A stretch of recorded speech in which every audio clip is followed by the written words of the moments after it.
If you're new to my channel, welcome, and if you've been here before, welcome back. The Tortoise and the Hare is a classic and timeless fable that a lot of us are familiar with. Lately I've been thinking, what if this classic children's book actually carries a deep and philosophical undertone that a lot of us were not able to pick up on as children? Before we get too deep, I have to introduce you to the main characters of this story.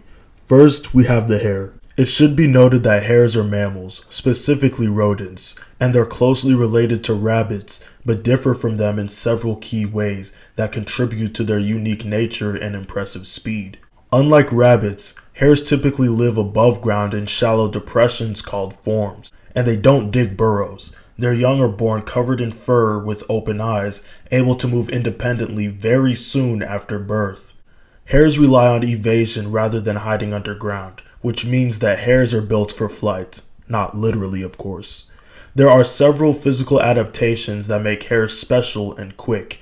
Hares typically have larger bodies, longer ears, and significantly longer and more powerful hind legs than rabbits. These strong legs, when paired with flexible spines, allow for tremendous acceleration and long leaps. They also possess large lungs and hearts that enable the endurance that's needed for sustained bursts of speed, which can reach up to 45 to 50 miles per hour. Their speed and agility, which includes a characteristic zigzagging running pattern, are their primary defense mechanisms against predators in open habitats. The other main character is the tortoise. Tortoises are reptiles that are closely related but not to be confused with turtles. Tortoises are primarily terrestrial. They live on land, unlike most turtles, which are aquatic or semi-aquatic. This key difference dictates many of their characteristics. Their slowness is mainly due to their physical build. They carry a heavy shell that is excellent for protection, but adds significant weight to their body. Their legs are sturdy and adapted for walking and carrying this weight on varied terrain. Speed is not their primary defense. It's barely a defense for them at all. They'd rather hide away in their heavy shell. Moving slowly also conserves their energy, which is beneficial for their often herbivorous diet and environments. Tortoises are also able to live anywhere from 50 to over 100 years, making them some of the longest living vertebrates. The Tortoise and the Hare starts off by introducing us to the quick, agile, and athletic hare who loved to run. He raced all the animals in the forest and defeated every single one. After every race, he'd celebrate by dancing and rubbing it in his opponent's face. He asked his buddies, "Who is next?" By the thought of a rematch, they were vexed. Everyone cowered, all but one. Except for the tortoise, he still wanted to run. The animals mocked him and called him a fool. "Well, I want to race him. I think that'd be cool." The hare thought this was silly and laughed in his face, but he accepted the challenge, and the two shall race. The hare and the tortoise met at the line.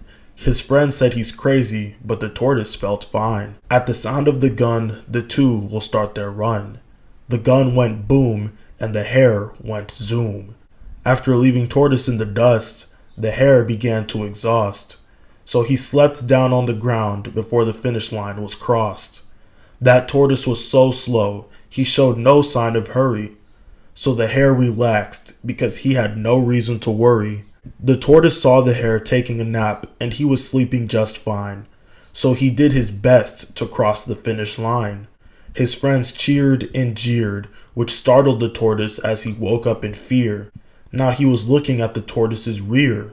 Before the tortoise, the finish line was near. The hare woke up quickly, but the tortoise had already claimed victory, and this made the hare feel very sickly. He was not used to losing, and this feeling was confusing.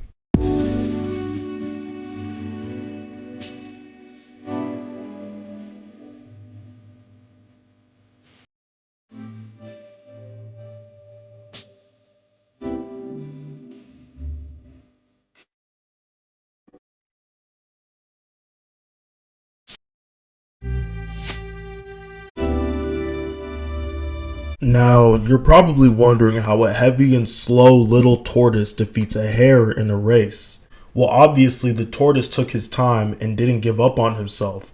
Then the hare got arrogant and believed he had an easy win. But how does this simple story have such a deep meaning? In America, we love an underdog story. Whether it be a basketball team coming back from being down 3-1 in a series, or a football player suffering a possibly career-ending injury, the winning comeback player of the year, or even a team coming back from being down 25 points at halftime. The tale of the tortoise and the hare, encapsulated by the moral that slow and steady wins the race, demonstrates several philosophical principles. It highlights the importance of perseverance and consistency over raw talent and speed. The tortoise's steady, unbroken effort, despite its apparent slowness, represents the power of discipline and diligence as you work towards a goal. Additionally, the hare embodies the dangers of overconfidence, arrogance, and complacency, which shows us how relying solely on natural ability and underestimating how the competition or challengers can ultimately lead to failure. The story teaches us that continuous, focused effort is a more reliable path to success than random bursts of activity or taking victory for granted. It's a timeless lesson on the triumph of persistent application over unfocused potential. Hard work beats talent when talent doesn't work hard. Gen Z is the first generation to be raised primarily on the internet, which has allowed different celebrities, internet personalities, and influencers to heavily influence us from a young age. These days, the internet is all about more. It's fast, it's loud, and it's in your face. Buy more, buy more, buy more, buy more, buy more, buy more, buy more. Childhood dreams of being a ladies' man, that girl, rich, famous, and muscular, have been perverted and exploited by multiple bad actors. It's like these bad actors have dumbed us down to children. I'm not saying it's bad to want this. I'm also not saying it's good. But it's no surprise that our generation is the most infatuated with the fast life, because the second we were able to form complex thoughts, we were fed brain rot. So why do you skip legs? I mean, when you have a third leg, the other two don't need to be hit as much. You know what I mean? His hair, that dude's beard, Vincent Fisher. I knew they called him baller busters, but I hadn't busted yet. So why do people hate you because you're cringe? You gotta see the shades. See, there's $1,000 shades, by the way. But people hate me because they feel intimidated by me. Small dogs always bark at big dogs. Big dogs just exist. His hair, his beard. You don't find a way to make money while you sleep, you're gonna work until you die. And I will continue to say, if they are selling a course, coaching, or hosting seminars on how to make money, this is how they make their money. Hey buddy, you need a ride? I was just on my way to the big doofus convention. These days, you've got finance gurus who think they know more than you because they got lucky taking a gamble with a crypto coin. When was the last time you sat down with a blank piece of paper and just like brainstormed? Ever heard that? What are you naming your first kid? That's interesting you say that. His name would be Spartacus. Spartacus, why is that? Because Spartacus led a revolution to free the slaves. Are you going to the gym every day? No, you're not. Are you sleeping well? No, you're not. Are you eating organic, clean food? Healthy? No, you're not. I see eye bags under your eyes. So what you need to... Bro, look at me. Look at me. First of all, delete all social media apps. Why? Because it's wasting my time. Because it's a distraction right now. Until you know why you're going to use something, don't use it. Understood. He pulled up a video, his favorite whiskey, Johnny Walker. What do I do at duty free? Fucking Johnny Walker. That night, sipping the fucking Johnny Walker in the war room by myself with him, chilling. Why? I studied, bro. Oh, brother, this guy stinks! You've got people who think they can teach you how to glow up just because they've become more externally attractive due to puberty. Or people who are like 23 being life coaches when they've barely even lived life. You got these 20-year-olds on social media trying to give life advice and be life coaches while they're still living at home with their mums. Listen here, George Costanza. You're on your red peas, you can't even legally drive over 80 kilometers an hour on a freeway, and you're giving me life advice? Stay in your lane, champ.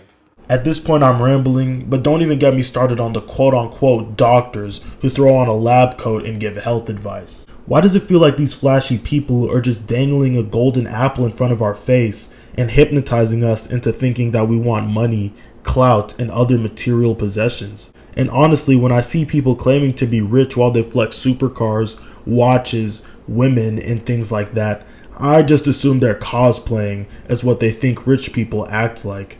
Why have I never seen Bill Gates call someone a brokey or a wagey? On the color, some people said they like it, some people said they don't like it, and I said, well, what color is your Bugatti? We don't want money. We barely even want to work. We want freedom. And we don't want to be brain rotted. We just rather have slop content running through our minds than the actual stresses of everyday life. We know what we want, and we want it now. But good things come to those who wait. Nothing worth having comes easily. At times we may think someone is an overnight success or an industry plant, but we soon find out that they've been grinding their whole life. A slow grind is better than no grind, but every hustler has to keep throwing things at the wall and seeing what sticks. It's like driving in the dark until you finally get to your desired destination. Furthermore, Gen Z is one of the most ambitious generations. No one is comfortable with being average these days. How could we be? You go on the internet and see someone your age who's presumably better at life than you. That's just why it's important to remember that everything you see on social media is a highlight tape. You can't just watch an athlete's highlight tape and be sure whether or not they're actually a good player. Everything is not what it seems. Let me know what you guys want to see next, and I'll see you in the next video. Thank you for watching. Don't forget to like and subscribe and all that good stuff. God bless you.